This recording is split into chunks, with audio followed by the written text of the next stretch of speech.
Est-ce que vous savez que nos parents, en Afrique en tout cas, pour la plupart, ont été programmés à nous faire des mauvaises prières avec leurs très bonnes intentions?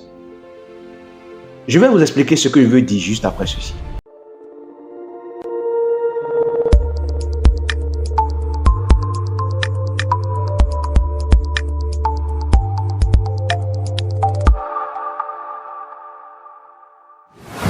Ma maman, Dinanon, que j'admire beaucoup, ceux qui me connaissent, avait l'habitude de nous faire une prière quand je grandissais.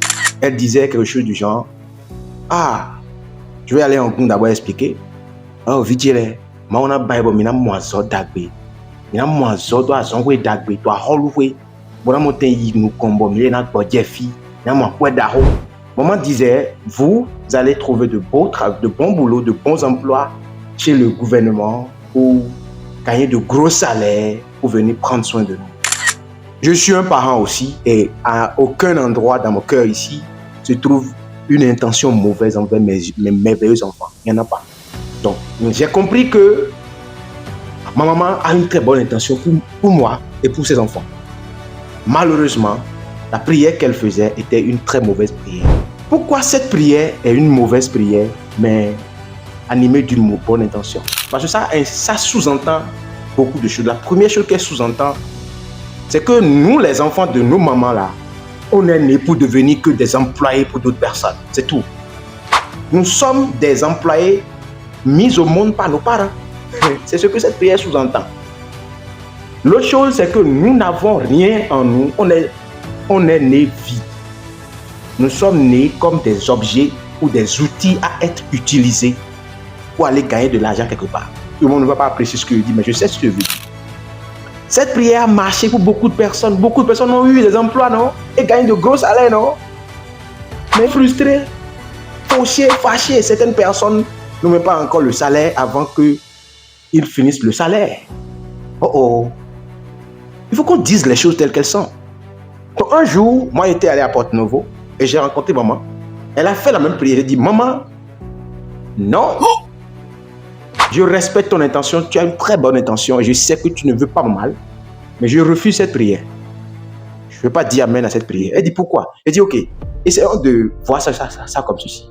Et si tu disais, Seigneur, ouvre l'entendement à mon enfant afin qu'il découvre le don, le talent, ce que tu as déposé en lui avant que je ne le mette au monde, ce précieux cadeau qu'il est né avec, ce qui le rend important, ce qui lui donne de la valeur, ce qui lui donne le sens d'existence et de signification dans ce monde, révèle-lui cela pour qu'il découvre cela, afin de créer des emplois à ceux qui n'ont pas encore la capacité de créer leur propre emploi pour qu'ils emploient d'autres personnes et paient de l'argent à d'autres personnes comme un employeur.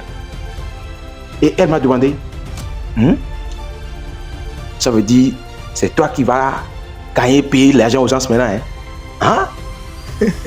Waouh! Ça veut dire que c'est toi qui vas avoir l'argent d'abord et tu vas maintenant payer à d'autres personnes. Donc, d'autres personnes vont venir travailler pour toi. Ça, c'est une bonne prière. Et c'est ainsi que j'ai dit à ma maman à ne plus me faire cette prière. Il y a des prières qui nous sont adressées, qui sont en train de bloquer notre vie. Pas parce qu'elles sont faites avec de mauvaises intentions, non, mais avec de très bonnes intentions.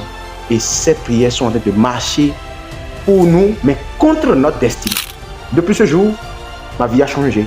Donc oui, j'accepte les prières de maman parce que ça va en aliment avec ce que je suis né pour faire.